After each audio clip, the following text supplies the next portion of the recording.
Mesdames, Messieurs, bonsoir et bienvenue dans l'édition au menu.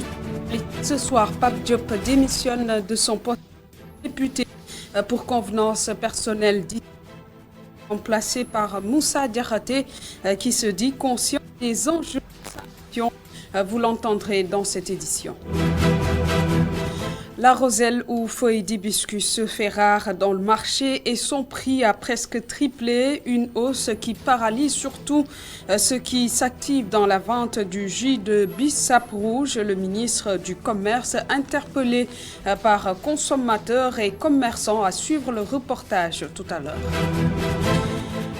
Les twist hair qui sont tendance portent actuellement très bien en cette période de chaleur par la gente féminine sénégalaise. Cette coiffure dont le prix varie entre 35 à 100 000 francs nous vient des États-Unis d'Amérique. Le reportage d'Ami Diouf à suivre tout à l'heure. Bienvenue à toutes et à tous.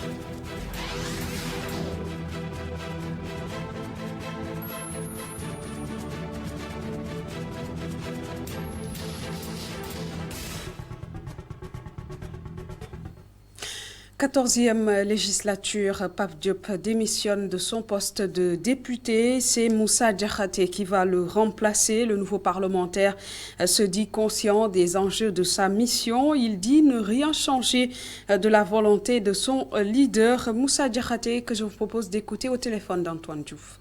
Honoré de devoir remplacer un homme d'une dimension du président Pape Diop pour tout ce qu'il a été et ce qu'il incarne et dans un passé récent, ce qu'il a pu faire pour le Sénégal et pour la République. Je suis conscient de l'enjeu de la mission qui pèse sur mes épaules. Mais nous tâcherons de rester celui que nous avons été depuis très jeune, c'est-à-dire le serviteur de la République, un homme au service de sa République. Quand vous avez comme leader le président Pape Diop, vous constaterez qu'il est facile de faire avec la manière, avec toute la courtoisie qui s'y est. Nous tâcherons d'être au service de notre peuple, de venir à l'Assemblée pour servir le Sénégal dans son entièreté, mais avec la manière, avec la courtoisie. Donc sachez que nous avons été préparés. Nous ne sachions pas quand, car nous étions sur le chemin, en attendant que l'opportunité nous soit offerte pour que nous puissions servir notre pays. Vous resterez dans le groupe Benno Bokk Yakaar comme Pape Diop? Je ne changerai rien de la volonté du président Pape Diop. J'ose même dire que je suis son ombre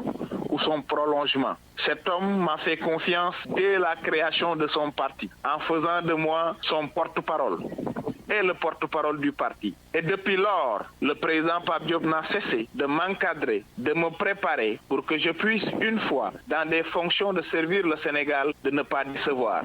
Il a commencé d'abord en me cédant sa place au conseil municipal de la ville de Dakar. Aujourd'hui, il vient de le faire pour l'Assemblée. Certainement pense-t-il que je serai mis outillé pour porter le débat, mais surtout relever les enjeux de l'heure et servir au mieux le Sénégal. Dans l'actualité également, Ousmane Sonko démenti par Aïssata Tall Sall dans un communiqué. Le ministre des Affaires étrangères et des Sénégalais de l'extérieur balaie d'un revers de main les propos du leader de PASTEF qui l'accuse, selon ses termes, d'être en accointance avec le doyen des juges Oumar Maham Diallo, qu'il a entendu mercredi dernier sur l'affaire du viol présumé. Une déclaration fausse selon Aïssata Tall Sall. Et nous parlons à l'occasion donc de son premier anniversaire. La jeunesse patriotique du Sénégal, section Bargny, a initié une série d'activités citoyennes, parmi lesquelles un don de sang, un panel également pour trouver des solutions aux problèmes environnementaux. Bargny a aussi été organisé en ce jour. Saliou Ndione, coordonnateur de la jeunesse patriotique, section Bargny, que je vous propose d'écouter au micro de Babacar Seck. Voilà, à travers ces activités, la ZIPES Bargny veut lancer un message à tous les jeunes du Sénégal, aux Sénégalais de façon générale, pour qu'ils puissent s'investir dans des activités citoyennes, pour qu'ils puissent aider leur pays. C'est pourquoi nous lançons un message pour leur dire que chacun d'entre nous a son rôle à jouer. Chacun d'entre nous peut faire des activités qui ne nécessitent pas un budget. C'est le cas du don de sang. Il suffit juste d'avoir de la volonté. Pour nous, il n'y a pas une activité plus utile que le don de sang. Parce que vous le savez mieux que moi que dans les banques de sang, il y a souvent des pénuries. C'est pourquoi on a préféré faire cette activité pour donner un peu de nous, pour sauver les patients qui sont dans les hôpitaux et qui en ont besoin. Le principal problème de Bargny, c'est la menace environnementale. Bargny est menacé de tous bords. Il y a l'avancée de la mer, il y a la centrale à charbon, il y a la Sococim qui pollue Bargny tous les jours. Il y a le Tossiali qu'on va installer bientôt et il y a le pôle urbain. Donc Bargny de tous bords est agressé. Nous avons des problèmes environnementaux qui nécessitent l'intervention de l'État pour une meilleure politique environnementale et permettre aux Bargnois de vivre dans des conditions paisibles, dans des conditions sanitaires idéales. C'est pourquoi nous avons préféré parler de cette situation, parler des risques pour non seulement sensibiliser les Bargnois, mais aussi essayer d'apporter des solutions, proposer à l'État des solutions pour qu'il puisse remédier à cela.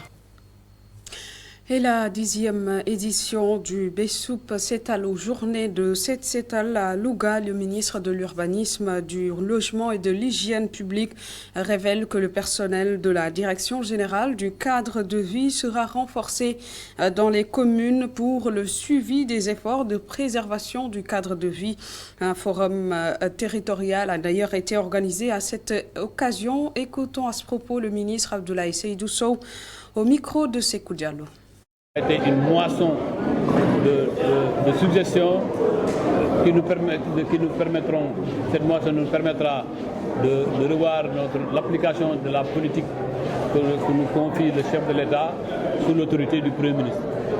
Nous en sortons sur chaque programme, d'abord le programme planification et gestion administrative. Nous constatons que l'ensemble des services départementaux de la région sont bien équipés. Reste maintenant à renforcer le personnel et les ressources humaines, sur quoi nous sommes engagés au cours du forum. Sur les autres programmes, que ce soit l'urbanisme, un répertoire de 9 mesures a été pris et ces mesures, nous allons les mettre en œuvre sous la supervision et l'autorité du gouverneur sur l'ensemble du territoire régional. Beaucoup de maires nous ont interpellés sur l'équité territoriale voulue et souhaitée par le chef de l'État. Là aussi, nous apporterons les corrections nécessaires. Pour le second programme, construction, logement et logement, là aussi, nous avons vu le début d'exécution dans la région du projet 100 000 logements. Mais aussi et surtout la mise en œuvre du programme Zéro bidonville. Nous poursuivrons les efforts qui sont déjà réalisés à Kébémer, mais ces efforts seront élargis d'abord dans les autres départements que sont Linguère et Louga.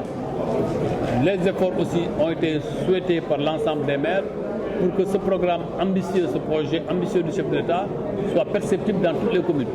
Nous nous sommes tous accordés sur la démarche, au moins d'avoir dans chaque département du Sénégal 100 logements dans la première phase. Et dans l'actualité économique, investir pour un monde en commun, quel est le rôle des banques publiques pour le développement? C'est le thème de la conférence débat organisée par l'AFD à l'université Cheikh Anta Diop de Dakar. Serigne Gakou Aïdara et Souleymane Diallo ont assisté à la rencontre. Compte rendu. Financement et développement étaient au cœur des échanges à l'auditorium Khaled Marfal de l'université Cheikh Anta Diop de Dakar. Sur la problématique de l'investissement global, le directeur général de l'Agence française de développement, Rémi Rioux, plaide pour l'approche finance, développement et climat. Qui est peut-être le cadre qu'on propose pour essayer de dépasser l'opposition entre financement du développement et finance climat. Vous savez, aujourd'hui, on est dans deux référentiels, l'aide publique au développement et la finance climat, qui s'opposent d'une certaine façon, alors même que il faut absolument qu'on arrive à les réconcilier et qu'on arrive à distinguer, je dirais, les ressources dont on a besoin pour financer ce que personne ne finance et les transferts internationaux, et puis les ressources dont on a besoin pour transformer l'ensemble du système financier et le tourner vers le développement durable. C'est en présence d'autorités universitaires, d'étudiants, de personnalités politiques et de la société civile que s'est tenue cette séance de réflexion sur notamment le rôle des banques publiques dans le développement. Le professeur Bounagnan, un des intervenants et ancien doyen de la FASEC, a défendu l'investissement dans le long terme et la réhabilitation des banques de développement. Hormis la faible capacité d'exécution des projets, Ibrahim Assar, ancien ministre du budget du Sénégal, estime que le problème ne se situe ni dans le financement, ni dans la disponibilité des ressources. On n'a pas de problème de ressources au Sénégal. Nous n'avons pas de problème de ressources. Mais nous avons un problème d'allocation des ressources. C'est ça le problème que nous avons. Et ça, vous ne pouvez pas le faire vous pouvez le faire que si et seulement si vous avez un cadre normatif qu'on appelle la planification de l'eau. Cette conférence débat autour du financement public au développement à l'initiative de l'AFD s'est refermée sur les interventions et les applaudissements du public. Les actualités du marché après la flambée des prix de certaines denrées alimentaires, c'est autour du bissap rouge ou fleur d'hibiscus. Le produit a connu une hausse inexplicable selon les consommateurs, une situation qui impacte surtout le business de la vente du jus de bissap rouge. C'est un reportage de Khadija Ndadjouf. De 300 à 2500 francs CFA. Le prix du kilogramme de bissap a connu une importante hausse. Dans ce marché de Grand Yoff, incompréhension et marchandage incessant entre vendeurs de bissap et les clients. Ces vendeuses d'oseille de Guinée, également appelées roselle ou bissap en wolof, expliquent l'origine de cette hausse. Auparavant, le kilogramme de bissap était vendu entre 500 francs, 700 francs jusqu'à 1000 francs. Mais c'est devenu beaucoup plus cher parce que nous, les revendeurs, nous avons acheté la bassine à 20 000 francs, raison pour laquelle ça se répercute sur les prix. Les grossistes ont augmenté les prix et ils vendent la bassine à 25 000 francs ou 35 000 francs. Nous sommes obligés donc de revoir nos prix pour s'en sortir. Cependant, cette hausse n'arrange point les vendeurs de jus de bissap, reconnaît Tchanekan. Cette hausse impacte aussi la vente du jus. Nous nous en sortons plus. Nous sommes obligés de diminuer ce que nous vendions. Aujourd'hui, le sachet de jus qui se vendait à 50 francs se vend à 100 francs. Au Sénégal, les produits qui ont connu une hausse sont nombreux et le bissap ne déroge pas à la règle. Et puis, je vous le disais tantôt, les twist hair, c'est la tendance du moment venant des États-Unis d'Amérique et désormais adoptée par les femmes au Sénégal. Une coiffure très légère et qui se porte bien dans cette période de chaleur et dont le prix n'est pas moins cher qu'une perruque de cheveux naturels. Cette coiffure très tendance se fait entre environ 35 voire 100 000 francs CFA. C'est un reportage d'Ami Diouf. À la mode, les twist hair sont devenus la coiffure préférée de beaucoup de Sénégalais. Dans ce salon, toutes les coiffeuses sont concentrées sur le travail. Plusieurs salons de la capitale se sont spécialisés sur ce modèle de coiffure, adopté par toutes les classes de la société. Les twists sont faites pour les hommes comme pour les femmes. Elles sont légères, en plus naturelles. On dirait que ce sont tes propres cheveux et ne dégagent pas d'odeur non plus.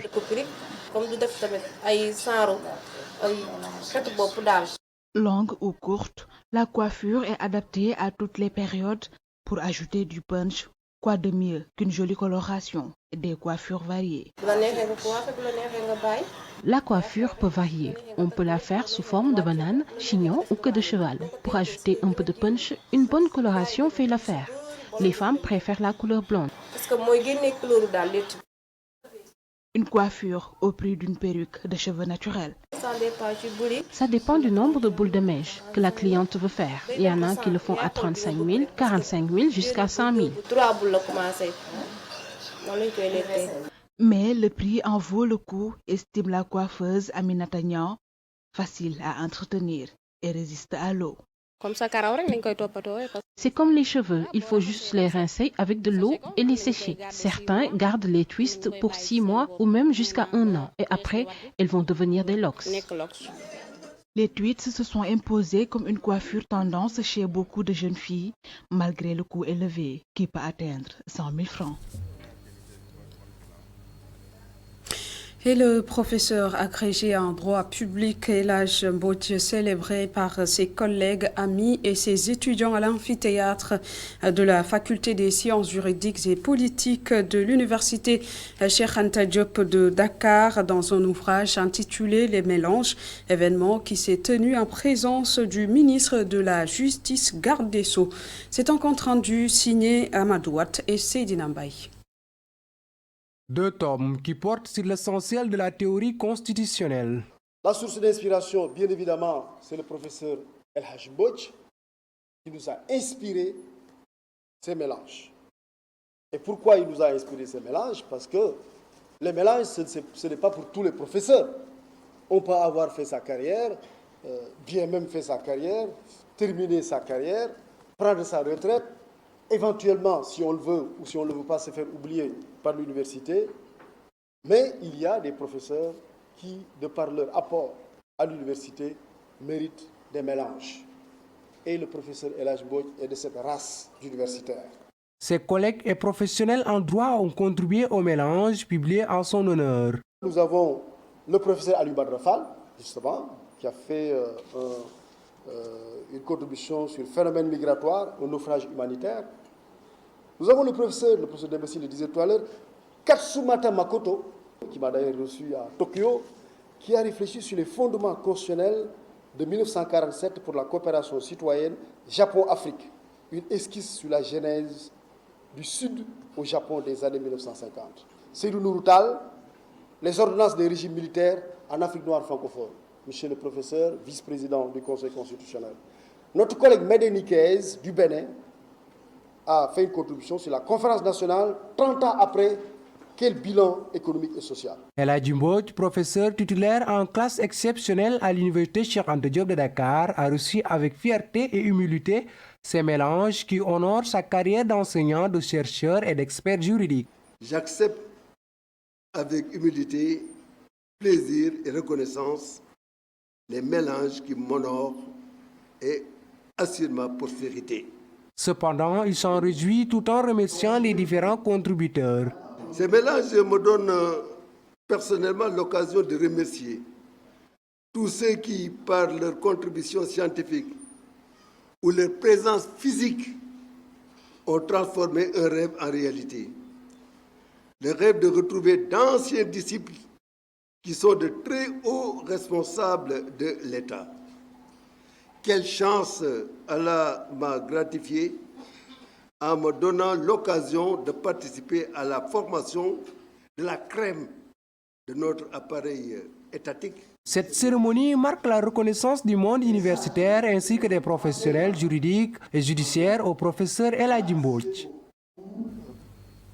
Également dans l'actualité, professeur Fatou Sow Sarr, commissaire du développement humain et affaires sociales de la commission de la CEDEAO, écarte toute ingérence de la France sur le Sénégal. Elle s'est aussi prononcée sur la série de meurtres sur les femmes. La sociologue échangé avec la presse après sa mission de prise de contact avec les autorités du Sénégal, le personnel du CCDG et les organisations de la société civile de l'Afrique de l'Ouest. Elle est au micro de Baba Ndiaye. On est une société de plus en plus machiste, ça c'est vrai, où on est presque, je crois qu'on vit une certaine forme de régression. Parce qu'on a connu une avancée depuis les années 90 sur cette question de sollicitude vis-à-vis des femmes. Parce que quand nous parlons des femmes, nous parlons de nos mères, à nous tous. Je crois qu'aucun de vous ne souhaiterait du mal à sa propre mère. Donc réfléchissons en termes de parents et en ce moment-là, on peut transcender les questions. La vulnérabilité économique, la question de la pauvreté, fait aujourd'hui que de manière objective, les femmes sont devenues beaucoup plus vulnérables que les garçons. Et c'est tous ces problèmes auxquels nous assistons aujourd'hui et qui malheureusement déteint de manière très très profonde sur la stabilité de l'équilibre du jeu familial lui-même. il va falloir que nos lois soient appliquées. On n'applique pas suffisamment nos lois, il me semble, dans ce pays. Pourquoi? Parce qu'il y a une guerre idéologique qui est aujourd'hui au détriment de la femme. Et les femmes, de plus en plus, se retranchent. Les organisations de femmes qui défendaient les droits des femmes ont connu des moments d'essoufflement, faute d'appui, faute de ressources, raison pour laquelle on se battra pour pouvoir les aider davantage.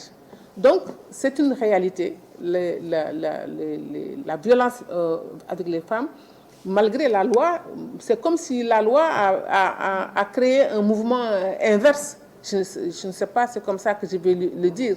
C'est parce qu'on a la loi que les gens se sont rebuffés et aujourd'hui on porte davantage atteinte et maintenant c'est l'horreur. Et dans l'actualité sportive, le Sénégal, considéré comme un modèle de développement sportif par les promoteurs du nouveau projet dénommé Académie, qui regroupe 4 académies de football qui va bientôt être implantées au Sénégal. Les initiateurs se disent fiers et satisfaits de l'initiative Djambar de Salih Muntagakan pour plus de précisions. L'engagement de la France à aider l'Afrique à développer son sport est à la base du projet de création d'une nouvelle académie de football au Sénégal qui regroupe 4 académies.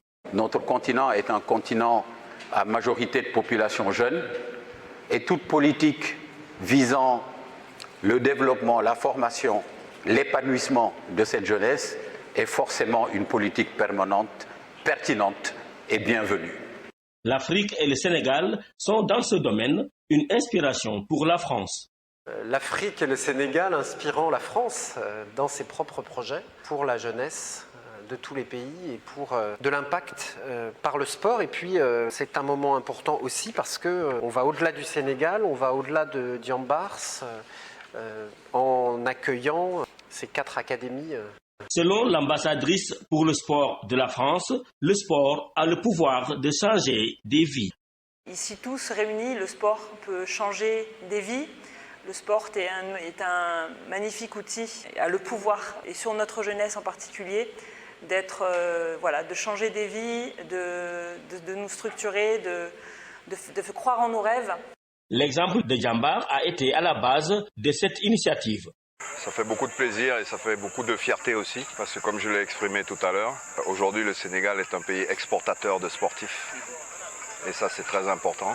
Et nous sommes à la base de ça. Donc, c'est une grande fierté pour nous, Djambars. Et recevoir aujourd'hui cette conférence, ce nouveau projet, ça prouve que ce que l'on a fait est quelque chose qui a bien fonctionné. Il faut rappeler que c'est l'Agence française de développement qui a initié ce projet allant dans le sens de développer le continent africain. La baie de Han au menu de notre rubrique hebdomadaire article de la semaine, le quotidien Libération Barassa 1, baie de Han, la face cachée d'un scandale. Notre confrère Massiré Sarr, qui a réalisé ce dossier, déplore le retard des travaux ainsi que les déchets industriels et domestiques sur ces lieux. Le point avec Elhaj Malik Sissé.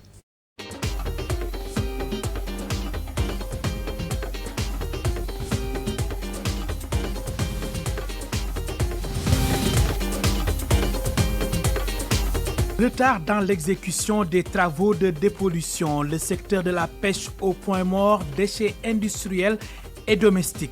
Baie de Han, la face cachée d'un scandale. Le quotidien Libération revient en long et en large sur les industriels qui ont tué la zone en toute impunité. Nous avons jugé nécessaire de faire ce titre parce que, vous savez, aujourd'hui, la baie de Han est complètement agressée. Et ce qui se passe là-bas peut être considéré comme un scandale parce que aujourd'hui la baie de Han est considérée comme un dépotoir d'ordures à ciel ouvert. C'est-à-dire les industries qui sont aux alentours de la baie de Han déversent leurs déchets toxiques au niveau de cette baie. Mais il y a aussi la population riveraine qui a complètement qui a complètement pris cette baie comme un dépotoir d'ordures à ciel ouvert, c'est-à-dire des ordures domestiques. Il y a aussi l'État du Sénégal qui a une responsabilité par rapport à ça, parce que les canalisations dont vous voyez, comme le canal de la Sogas, cette canal-là, quand vous allez au niveau de la baie de Hann le matin vers 11h, vous allez voir que la mer a complètement changé de couleur. Elle devient rouge et que les enfants, les riverains l'appellent souvent la mer rouge. Ce qui veut dire que ce qui se passe au niveau de la baie de Hann aujourd'hui peut être considéré comme un scandale, raison pour laquelle nous avons jugé nécessaire d'utiliser ce titre-là.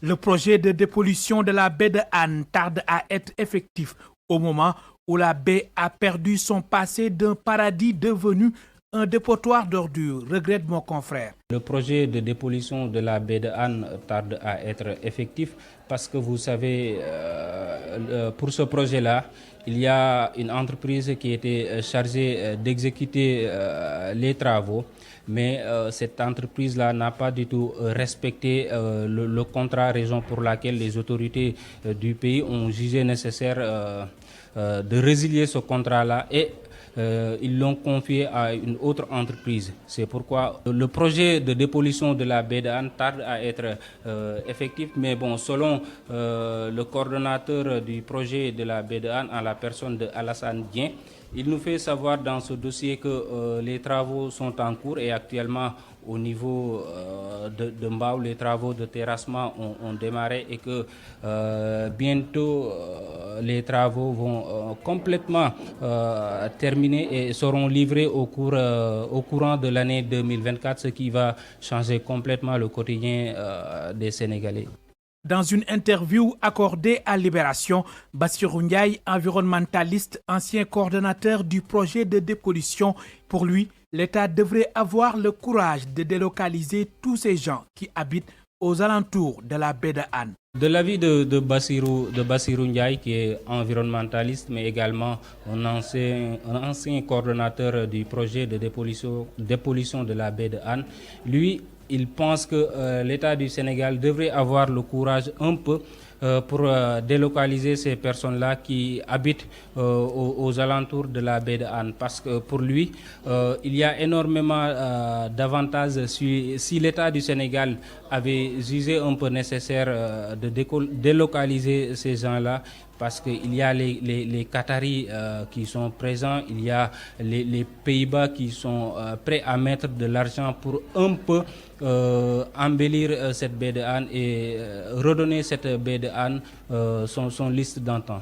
Mais la réaction du coordonnateur du projet de dépollution de la baie de Hann n'a pas tardé. Il affirme, je le cite, tout le cadre de vie des populations d'un point de vue sanitaire sera nettement amélioré. Fin de citation. Avec le projet de dépollution de la baie de Hann, si l'on se fie au coordonnateur du projet en la personne de Alassane Dien, lui, il pense qu'une fois que ces travaux seront livrés au courant de l'année 2024, le quotidien des habitants aux alentours et même pour les pêcheurs va complètement changer parce que quand il s'agit des pêcheurs, la mer peut être poissonneuse. Il y a aussi les hôtels qui se sont implantés au bord des plages aussi pourront reprendre normalement. C'est pourquoi il dit qu'avec le projet de dépollution de la baie de Hann, le vécu quotidien des Sénégalais va complètement changer. Il y aura aussi un assainissement qui sera mis en place dans chaque quartier, ce qui va complètement impacter également le vécu quotidien de ses compatriotes.